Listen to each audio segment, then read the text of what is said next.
guys, what's up? Welcome back to my channel. If you're new here, I'm Sarah Sutton. I'm an indie author of 6 young adult romance books. My latest one is titled Christmas as We Know It, and it is a Christmas young adult romance, and it is linked down below. We're already almost at 20 reviews, and by the time this video is out, we might be at 20 reviews. It's crazy. And if you're a returning subscriber, welcome back to my channel. This kicks off the beginning of my kind of like year wrap-up videos that I'm going to be posting these upcoming weeks.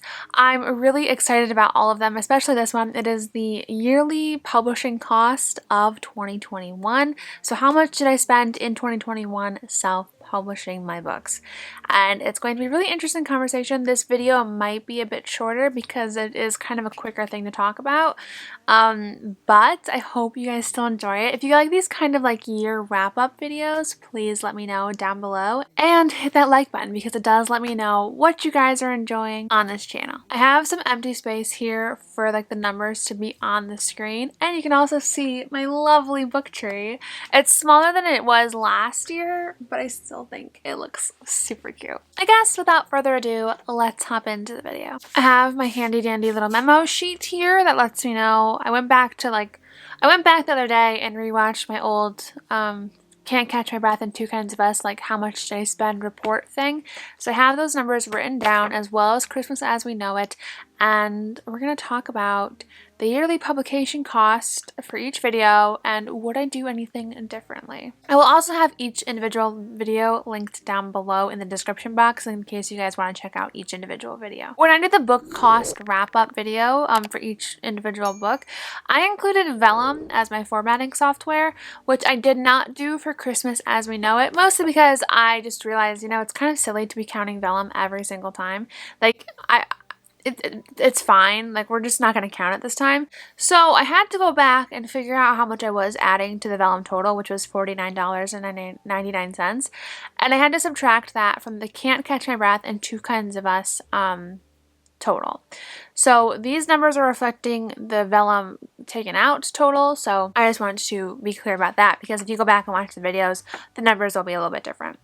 So Can't Catch My Breath, I published it in January of 2021, and that cost me $1,384.06.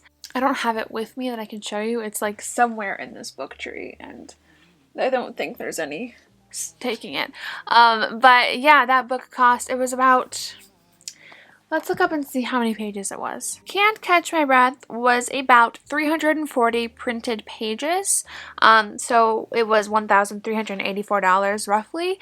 And you know, I think that's a pretty good price, honestly. I only have earrings on this ear. I just realized I never finished putting them in on this ear. Awkward. It is a young adult winter romance. There's not really a solid trope, but it is just like the sweet, he's like a broody drummer boy. That sounded funny. And then a planner type of girl, and they're paired together to do a school project together. They're like total opposites. So I guess it's like opposites attract, but yeah. Two Kinds of Us. So Two Kinds of Us was $1,089 even when I take out the Vellum total. And this book was actually a lot more pages. It was 400 pages. It was my longest book ever to date. And it was a very fun book to publish. I published it in June. I think it was June... What? No, there's no way. June 8th maybe? When did I publish this? June 9th? Why does that not sound familiar to me? I know Out of My League was June 16th. Why does June 9th does not sound right? Is that right? Anyway, I published it in June, and it is a kind of like hidden identities, another opposite attract. The guy, the lead singer, so we loved that. That was a very fun book. Honestly, that book has such a good place in my heart. I loved everything about all those characters in that book, so... just a good book. And then totaling out my third and final book I published this year, Christmas as We Know It. I just published that December 1st, and I spent $416.68 on that book.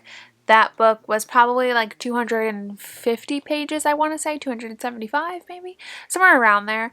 It was my second shortest book. My shortest book is If the Room Fits. I published that last year, and all those books are going to be linked down below. as well. For the total of the year, I did end up spending $2,889.74 publishing those 3 books. You're going to come across people who will have varying opinions on how much you should spend on self-publishing. I definitely say it's a personal thing. You can spend as little or as much as you want to for a product you want to put out. Don't look at the numbers and assume the quality should be one way or the other. But I'm just sharing the totals of a self-published author, what I spent on books this year. Does not include advertising costs and things like that, mostly because it is so difficult to pull advertising costs for every single month, for every single book, and to know how, like, what advertising costs I put into what book, that kind of thing. It's really difficult to track. But I think it's interesting to talk about, like, how much did I spend per book and how much did I spend in the whole year. Comparing to 2020, my very first year of self-publishing, because this is my second year of self-publishing, 2020 I spent, it doesn't say specifically in the video, but I do say a little over $3,000. So I did spend less this year. Great. Love that for me. As far as things that I would do differently, last year I talked about how I did like book blitzes and blog tours. I did not do either of those for Christmas as We Know It, and honestly, it's kind of a hard book to like figure out a baseline because it is a holiday romance, so I feel like it is like a specialty book. So it's hard to figure out like what worked this time because it's a book or what worked this time because it's a holiday book. But I will say that I did my cover reveal myself for Christmas as We Know It, and I think I might do that again with my other new books coming out next year. I don't know for sure, but I think that's kind of the route I want to go because it was so easy. So I think the book blitz, actually, I don't know how much the book blitz was. The blog tour was like $100 or $150. Actually, I think the blog tour was like a pay by donation. I think that's what that one was. And I usually paid $150. Honestly, I think it's okay for the price. Is it a necessary thing? No. I didn't do it for Christmas as We Know It, and I didn't notice any difference. It might be a book-by-book basis. Maybe I would do it for book 1 and book 2, but not for the rest of the books in the series. I don't know. I did a smaller ARC list for Christmas as We Know It as well. So far, I have noticed the smaller ARC list like be okay. But I do think it is also because it's a Christmas book. So I might still keep an average size ARC list that I usually do for my other books, which I did for Can't Catch a Breath and Two Kinds of Us. However, I did a pretty big list for Two Kinds of Us, and I didn't get that many reviews. And it could have also been because it was the last book in the standalone series. So even though it is a standalone, people do like to read series in order. So that could make sense. As far as cover design, editing, what is another cost that I spent? I definitely want to stick with my cover designer. I absolutely love Megan at Designed with Grace. That is my cover designer. Fantastic work every single time. As far as editing goes, I've been trying to find an editor that I jive with, and I found a great one for Christmas as We Know It, so maybe I'll be able to use them in the future. That's my goal, that's my hope, is to use the same editor for every book because then they know my voice. And I've used one editor twice in the past, but they're really expensive. I love the work that they do. They're really expensive and I have to book them pretty far out in advance, and it was kind of difficult to do so. And actually, I'm not even sure if they're taking clients anymore. My goal for 2022 is to find an editor that I love and stick with them. Fingers crossed. This is something I already did differently, and it is moving my books into Kindle Unlimited. Everybody has their own opinions on Kindle Unlimited. It works for some people, but it doesn't work for others. It works for some genres. It doesn't work for others. I think, again, it is a book-by-book basis. It is a genre-based thing. I think certain genres do better.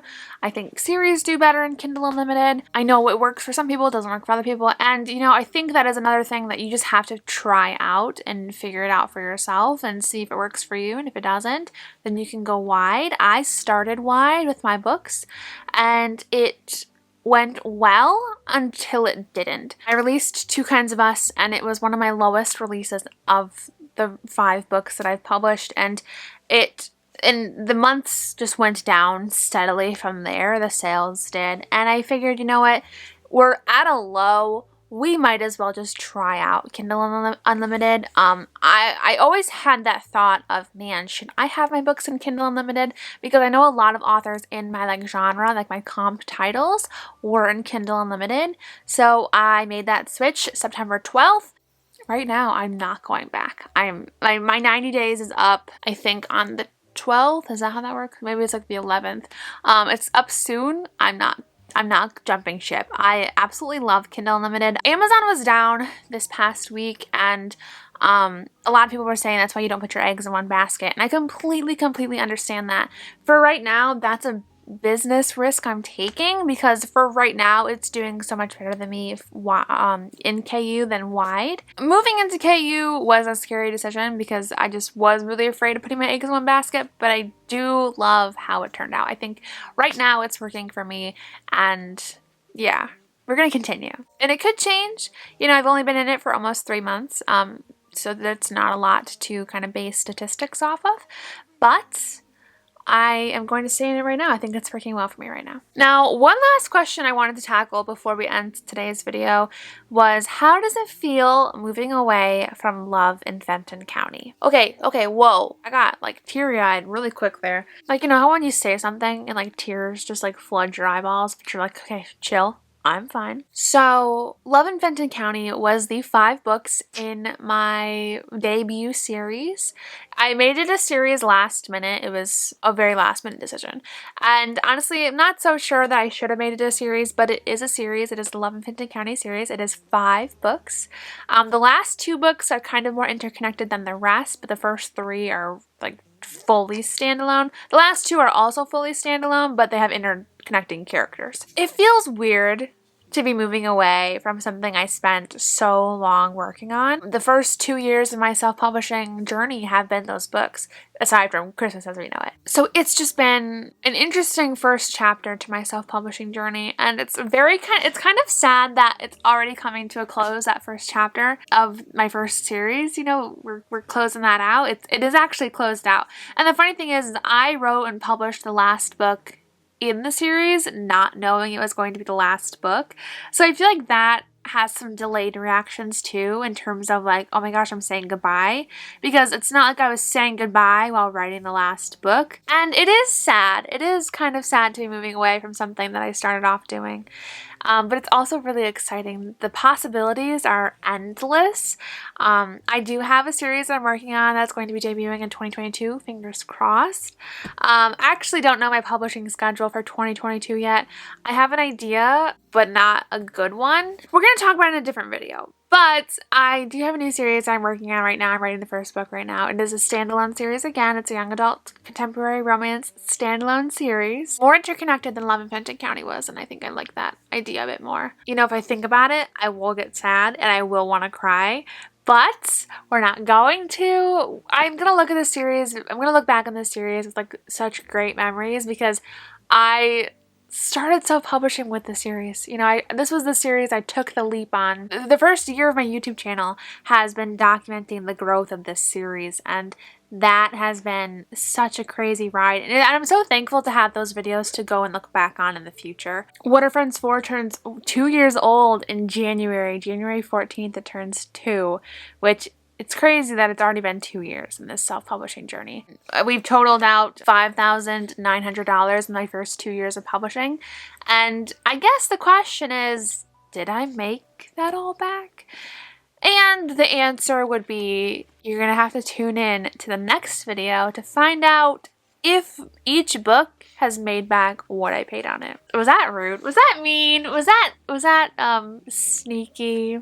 So yeah, if you're curious if I've made my money back on each individual book, I'm going to be posting a video either Friday or next Monday. So stick around because you're not going to want to miss it. I already have like it all planned out on my memo sheet. And let me say, one of the books didn't make its money back, but we're going to talk about it. Thank you all so much for watching today's video. If you enjoyed it, please don't forget to hit that thumbs up button and tap that subscribe button down below so you don't miss out on another upload from me. And let me know down below, if you've read any of my books, which one has been your favorite so far. I would love to know. I would love to hear, especially since we're talking about the yearly pub costs. Like maybe which one of your books of 2021 has been your favorite so far. Let me know down below. Thank you guys so much for watching. I'm Sarah Sutton. I'm an indie author of 6 young adult romance books, and I will see you guys next time. Bye!